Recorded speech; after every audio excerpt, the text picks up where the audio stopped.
Todo início de mês aqui no canal, a gente vai falar sobre 3 ações boas e baratas, que não estão baratas simplesmente porque são ruins, mas que realmente tem uma oportunidade ali por trás. E mês passado as escolhas foram muito boas. Vou colocar aqui do lado a performance das 3 ações que a gente escolheu. Primeiro a gente escolheu a Odontoprev, que ficou em terceiro lugar. Ela ficou ali estável entre 1 e menos 1%, ela fica variando. Só que as outras duas foram muito boas. Em segundo lugar a gente escolheu a Sanepar. Essa sim valorizou mais de 13% no último mês. E em primeiro lugar a gente escolheu a Equatorial, que subiu incríveis 25% no último mês. Claro que isso aqui é um espaço amostral de um mês e não é um tipo de ranking que vai ser baseado em mês a mês. Essas 3 escolhas aqui são para o longo prazo e o intuito aqui não é de vender caso caia nesse mês de abril. Só que a gente já está entrando no mês de abril, a gente deu uma refinada aí no ranking e escolhi outras 3 empresas que eu julgo também ser muito boas. Só que para fazer essa análise a gente precisa se basear em alguns tipos de indicadores e alguns tipos de filosofias. Não quero fazer um vídeo muito técnico aqui, mas eu baseei muito dessas escolhas, que nem o mês passado, em 4 indicadores principais, mas eu vou trazer alguns outros ao longo dos vídeos. Primeiro é o CAGR, que é o Compound Annual Growth Rate, que é uma taxa anual de crescimento, aqui a gente vai usar dos lucros, dos últimos 5 anos. Então, isso é uma taxa em porcentagem. Isso para medir o crescimento. A gente mede também a rentabilidade através do ROIC, que é o retorno sobre capital investido. A gente analisa um pouco do valuation através do PL, que é o preço sobre lucro, só que esse tipo de indicador aqui não é para ser utilizado unicamente como valuation, de novo, é só um norte aqui para esse tipo de análise. E por fim também a gente analisa o endividamento através do indicador dívida líquida sobre EBITDA. Então se você não está familiarizado com esse tipo de indicadores aqui, fica tranquilo que eu vou explicar um pouco ao longo do vídeo e também você vai pegando com o seu estudo ao longo do tempo. Então bora pro vídeo.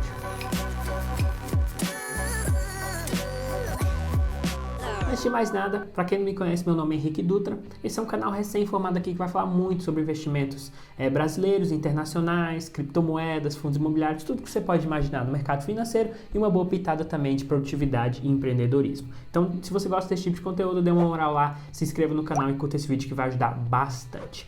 E aí eu sempre friso também que aqui não é nenhum tipo de recomendação de compra ou de venda, principalmente porque eu tenho a minha própria estratégia. Eu sigo o Buy and Hold, onde eu construo meu patrimônio através de apenas compras e eu só vendo caso tenha alguma perda de fundamento. Então todas as ações que eu trago aqui realmente é visando o longo prazo e aí por isso que eu sou um pouco criterioso em relação aos indicadores aqui. Uma empresa bastante endividada não pode entrar na carteira, uma empresa que não tem crescimento também. Então realmente é uma carteira que é uma pequena escolha aqui baseado nesses indicadores, feito com muito carinho para vocês aqui. Dito tudo isso, vamos para o nosso pódio. Em terceiro lugar ficou a B3SA3. É a nossa bolsa de valores aqui no Brasil, é uma empresa que regula toda a bolsa de valores. Hoje, essa empresa é um monopólio. A gente só tem a B3 como opção de compra das nossas ações. Em mercados como os Estados Unidos, tem 2 ou 3 bolsas de valores, em outros mercados tem até mais. Então, assim, é um monopólio, isso para o longo prazo é um risco, mas de qualquer jeito, até pensando no longo prazo, para mim faz todo o sentido. Porque a gente está passando muito por um momento de financial deepening, que é o principal tese de investimentos da B3 aqui para o longo prazo. Se você olhar esse gráfico aqui, a gente vê que o Brasil está muito atrás de outros países em termos de porcentagem de pessoas que investem na bolsa. Apenas 3% da população brasileira investe na bolsa, enquanto outros países têm 50%, 55%, 33%, que é realmente uma diferença bem grande. Então, com essa tese, a gente tem realmente um potencial gigantesco na nossa bolsa e aí a B3 vai beneficiar muito com isso, com esse crescimento que vai acontecer. Pode ser que demore um pouco mais que o normal, mas a gente também tem todo o mercado agora de educação financeira e influências no mercado que realmente vão impulsionar esse tipo de coisa. Então, a B3 aqui é uma ótima empresa que vem crescendo muito nos últimos anos. Ela apresenta um CAGR dos últimos 5 anos dos lucros de 13,5%. Excelente. Ela tem uma dívida líquida sobre EBITDA de menos 1,27, ou seja, qualquer coisa abaixo de zero nesse indicador aqui significa que eles têm mais caixa do que dívida. Excelente. Hoje eles são negociados a um preço sobre lucro de 26. É o maior dessa lista, ou seja, um pouquinho cara, vamos dizer assim, comparado com outros, só que com esse crescimento, eles tendem a baixar esse PL muito, né? O PL é a razão entre preço e lucro, e quando esse crescimento que a gente viu aqui de 13,5% dos lucros aumenta, o PL abaixa. Então, o PL projetado para os próximos anos é bem significativo e eu acho que ainda é uma oportunidade no mercado aqui, só que quando as pessoas começarem a investir mais em B3, talvez vai deixar de ser oportunidade. E para completar aqui, sobre a rentabilidade, a gente tem um ROIC de 13,42%, ou seja, bem significativo. E como bônus aí, eles têm 4,84% de dividendos nos últimos 12 meses. Então, além de tudo, é uma empresa que vem crescendo, com uma ótima tese a longo prazo e ainda entrega dividendos. Então, na minha opinião, B3 realmente é uma boa opção, talvez não tão barata, então por isso não coloquei em segundo lugar, o primeiro lugar dessa lista, mas é uma excelente empresa. Eu também gosto de trazer aqui comparações com o setor, como eu vou fazer nas próximas duas empresas, mas como aqui é um monopólio, não dá para comparar maçã com laranja, não dá para comparar o mercado financeiro com B3 ou com outros tipos de mercado, então aqui não vou deixar nenhum tipo de comparação por ser um monopólio.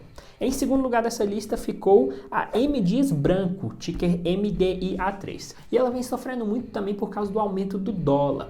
É uma empresa baseada ali em produtos alimentícios, como trigo, como massas, biscoitos, e esses produtos são baseados indiretamente ou diretamente em dólar. Então, ela não consegue aumentar o preço dos seus produtos da mesma forma que o dólar vem aumentando, e aí os lucros aí vêm abaixando em termos de porcentagem.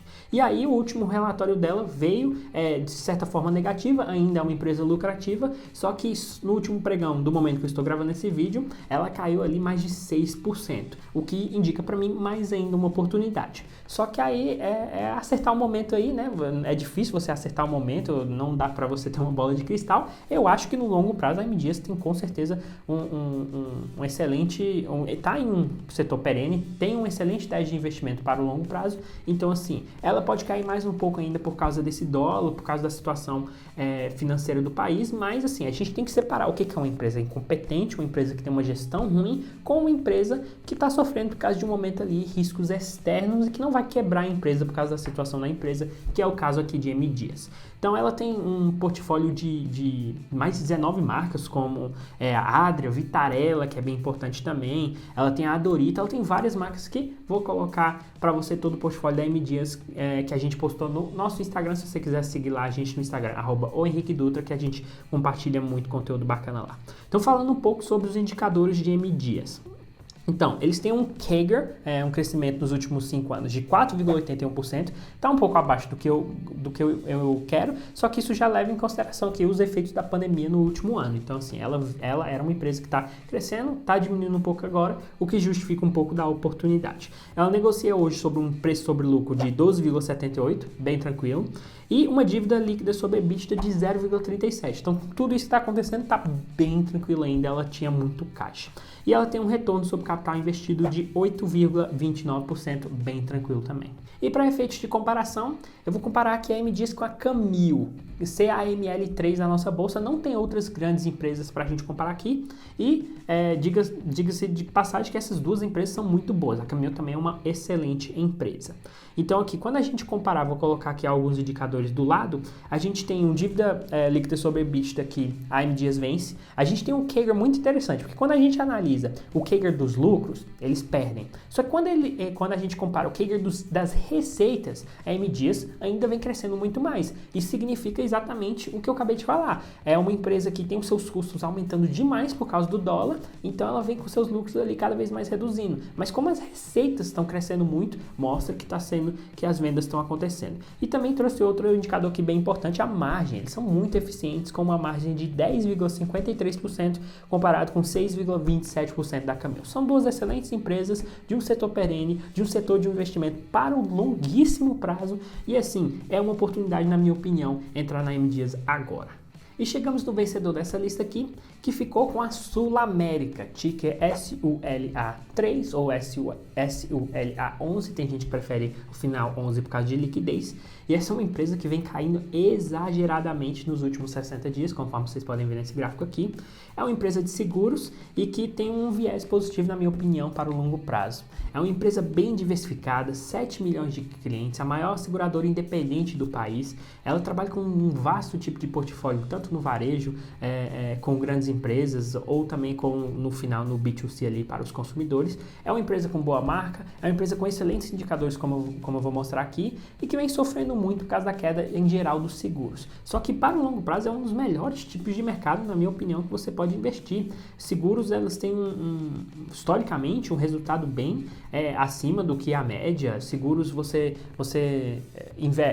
ganha não só quando as pessoas pagam seguro para você e eles não usam, mas também com a valorização de todo aquele fluxo de caixa gerado ali diariamente através de alguma coisa como CDI diário ou alguns investimentos mais arriscados ali com uma porcentagem menor. Então, SulAmérica tem uma ótima marca e para mim, para o longo prazo, faz muito sentido. E quando a gente olha aqui alguns dos indicadores, eles têm um crescimento anual composto ali, o CAGR, de 26,05% nos últimos 5 anos. É excelente. Eles têm um PL de 6,06%. Uma marca bem tranquila, bem abaixo das outras que a gente trouxe aqui. Um retorno sobre capital investido de 6,95%, um pouco abaixo do que eu gostaria, mas também bem tranquilo. Só que quando a gente olha o ROI, que é o retorno sobre o patrimônio líquido deles, eles têm 26% nessa métrica. Eles têm dívida líquida sobre a EBITDA de menos 5,73%, muito mais caixa gerada, né? Esse tipo de empresa tem muito mais caixa. Já vou comparar eles com outras aqui. Então, assim, realmente são vários indicadores positivos e a gente ainda tem o viés do aumento da taxa Selic. Como eu falei, eles investem muito todo esse caixa gerado em um CDI, alguma coisa lastreada aí com o CDI, que é lastreado no final um pouco com a taxa Selic, e a taxa Selic, de acordo com o nosso boletim Focus, deve subir ali para 5 a 6% dentro desse ano até o próximo ano. Hoje ela está em 2,75%. Então, assim, para que a gente vai esperar precificar o futuro e chegar lá na próxima reunião do cupom e chegar a 5%, a gente já deve antecipar esse tipo de movimento e com certeza as seguradoras vão ter esse tipo de aumento. Então aqui são vários indicadores positivos, por exemplo, lucro por ação de 5,51 é bastante significativo, e ainda sobre isso tudo, uma empresa que cresce, uma empresa sólida, uma empresa que tem muito caixa, ela tem um dividend yield de 5,38% nos últimos 12 meses. Então aqui, em termos de análise fundamentalista, em termos de análise para o longo prazo, tudo para mim faz sentido. Realmente seria legal se ela tivesse com uma governança melhor em termos de só SULA3, que é no novo mercado, que é o melhor tipo de governança que a gente tem, mas se ela tivesse isso, com certeza várias outras pessoas iam falar mais sobre SulAmérica. E comparando aqui com outros tipos de empresa de seguros no nosso mercado, eu trouxe aqui uma análise comparando com o iSoluções, Porto Seguros, BB Seguridade e IRBR, a IRB. Então tem muitas empresas que a gente pode olhar. Primeiro, o crescimento. Eu gosto muito de olhar o crescimento. Eles estão em primeiro lugar, quase o dobro do segundo lugar, que é o iSoluções. Em termos de PL, em termos de valuation, eles estão em segundo lugar dessa lista de 5, e eles só estão em segundo porque eles estão logo um pouco atrás ali da Wiz, que caiu muito de preço nos últimos meses por causa da perda de contrato da principal cliente da Wiz, que era a Caixa. Então, assim, tem esse fator também que a Wiz tem um porquê tá barato em termos de PL. Só que quando a gente olha o PSR, que é o Price to Sales Ratio, que traduzindo indica o preço sobre receita líquida por ação, a gente vê SulAmérica em primeiro lugar também bem tranquilamente. E aí, ainda como eu falei, os dividendos, além disso tudo com crescimento e tal, eles estão em segundo lugar dos 5, atrás da BB Seguridade. Só que quando a gente analisa a BB Seguridade e olha o CAGR deles é negativo. Então, assim, o que você prefere? Você prefere duas empresas que uma entrega um pouquinho mais de dividendos, só que cresce quase nada, ou uma que entrega muitos dividendos e ainda cresce 26% ao ano nos últimos 5 anos dos lucros? Então, para mim, a SulAmérica faz todo sentido, continua em uma ótima barreira de entrada, até abaixo dos 45, para mim, na minha opinião, para minha estratégia. Hoje, no momento que eu estou gravando esse vídeo, ela está 33, oscilando muito ali entre 32 e o 40 por ação. Então, assim, para mim, faz todo sentido investir em SulAmérica, principalmente aí abaixo dos R$34. E como de praxe, para quem assistiu até aqui, vou liberar um bônus de outras 2 ações. Não vou estender muito nessas ações, já é um vídeo bem grande, mas são 2 ações aí que eu também estou de olho nesse mês. O primeiro delas é a Itaúsa. Itaúsa é até clichê falar, né? Quase todo mundo que investe na bolsa conhece. Para mim, qualquer valor abaixo dos 12 ali é uma boa entrada para a Itaúsa, abaixo do 11 excelente, abaixo do 10 espetacular, e aí abaixo do 9 eu nem olho. Se estiver abaixo do 9 eu geralmente estou comprando. A Itaúsa é uma excelente empresa que deve crescer seus dividendos. A vacinação ainda está um pouco devagar, mas pós-vacinação, pós-pandemia, realmente tem um viés muito positivo para Itaú no longo prazo, para Itaúsa com novas aquisições, então realmente não tem muito a falar de Itaúsa, uma empresa excelente que, na minha opinião, ainda tem uma boa barreira de entrada. E em segundo, é uma empresa que eu com certeza vou fazer um vídeo aqui no canal, que é da TOTVS, uma empresa que recentemente comprou a RD Station. Eu mexo muito com marketing digital, né? Eu tenho uma empresa de marketing digital também, internacional. E essa compra da RD Station para mim foi excelente. Muita gente não gostou da compra em termos de preço, 1,8 bilhões de reais foi a compra da TOTVS por 92%, se eu não me engano, da RD Station, mas para mim foi uma compra sensacional. A RD Station vem crescendo bastante, como outras grandes aquisições da TOTVS ao longo dos últimos anos. Então, realmente uma empresa bastante lucrativa, em um setor muito forte, com várias aquisições, e aí para mim realmente faz todo sentido colocar a TOTVS nessa lista, só que ela ainda está com um PL um pouco acima, talvez uma barreira de entrada difícil você esticar, mas quando você coloca uma projeção de crescimento, principalmente com essas novas aquisições, talvez ela nunca vai ser uma empresa barata. Então também tem essa análise a fazer. E aí, se você gostou desse vídeo, por favor, dê uma moral lá. Se você viu qualquer tipo de valor em qualquer coisa que eu passei aqui, curta esse vídeo, se inscreva no canal que vai ajudar bastante. E, como eu falei, se inscreva lá no nosso Instagram, @ohenriquedutra, segue a gente lá que a gente está compartilhando muito conteúdo bacana. Um grande abraço e até a próxima.